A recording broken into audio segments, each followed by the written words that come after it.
Don't you dare be sour! Clap for your world-famous Virtual Stadium Tours guide and feel the power! It's a new day, yes it is! And so today we are taking a look around the Scotiabank Saddledome. That's right, it's the home stadium or arena of the Calgary Flames of the NHL. That's the ice hockey side.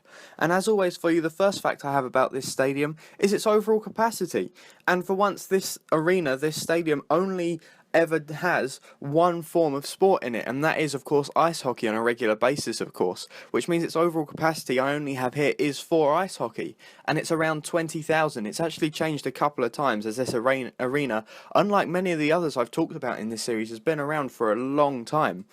It was actually opened halfway through October, on October 15th in 1983, and construction started on the arena in 1981 at the end of July, so it took around 2.5 years to build this arena, and when it opened it actually had a capacity of around 16,500 for ice hockey. All of these capacities are for ice hockey, as I've already stated, but in 1988 there was a bit of an expansion to the arena, and the overall capacity was actually raised to over 20,000, just about over 20,000. And then again in 1995, another expansion to make it slightly safer, as of course this is an older arena. Health and safety standards have moved on quite a long way since it opened in 1983. They had to renovate the stadium and redo it again in 1995, and that actually brought the overall capacity down to where it is today at around 19,300. So it's changed a couple of times throughout its lifespan, and as I've already stated, this arena has been around for a bit longer than some other arenas. So let's talk about it now for a bit.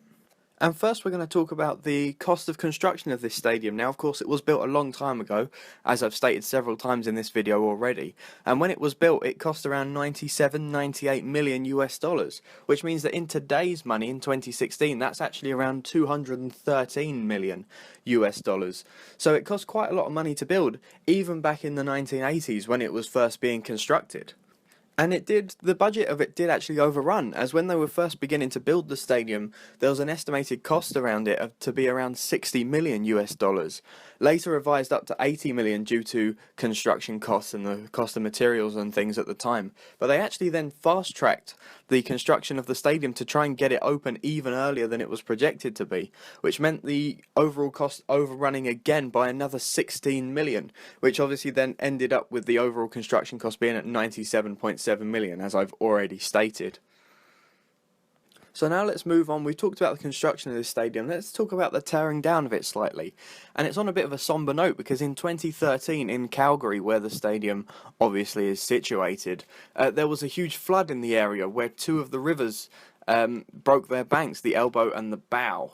And that meant that the entire stadium, pretty much, the area where all the media centre was, where the TV crews would sit, all of the historical memorabilia that the club had collected around the stadium was all ruined and was all rubbish, which meant that the whole thing had to be pretty much ripped out and rebuilt again. And it took around 650,000 man-hours to get the stadium up and running. And in 2013, after this happened, of course, there was work crews working around the clock to try and get this thing back into use again.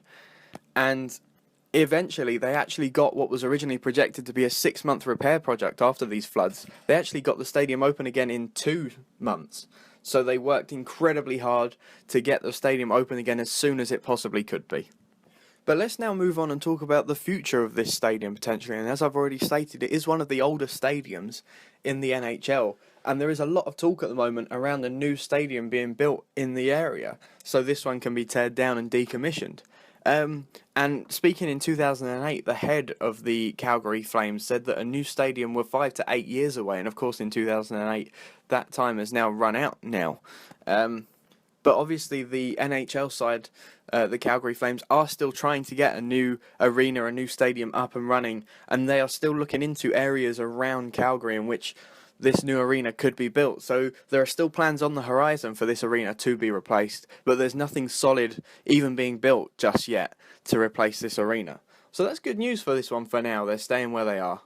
And finally now we're just going to talk about the naming rights of the stadium for a little bit, because when it opened in the 1980s it was actually called the Olympic Saddledome, and that's part of when it was opened. It was built and constructed as part of Canada actually getting the Olympics, and so this arena was built, and so its name was the Olympic Saddledome, obviously because Olympic rules are not allowed to have sponsorships in stadium or arena names. But that was actually changed in 1994, and it became known as the Canadian Airlines Saddledome. And in 2000, it was then renamed to the Pengueth Saddledome, as the Canadian Airlines deal only ran for 5 years. But then in 2000 it was renamed, as I've already stated, the Pengueth Saddledome, after Pengueth Management Limited signed a 10-year agreement to adopt the name of the stadium. But then again, as I've said, 10 years, that ran out in 2010, which means then that Scotiabank signed an agreement to become the title sponsor, and that's obviously run for 6 years up until this point, up to where we are now, and it's still called the Scotiabank Saddledome. But anyway, that's all I've got time for you. Thank you very much for watching, and I will see you next time. Thank you for watching this Virtual Stadium Tours video. If you enjoyed it and would like to see every new video this channel uploads as soon as it uploads them to the interwebs, why don't you press the subscribe button down below this video right now. Goodbye.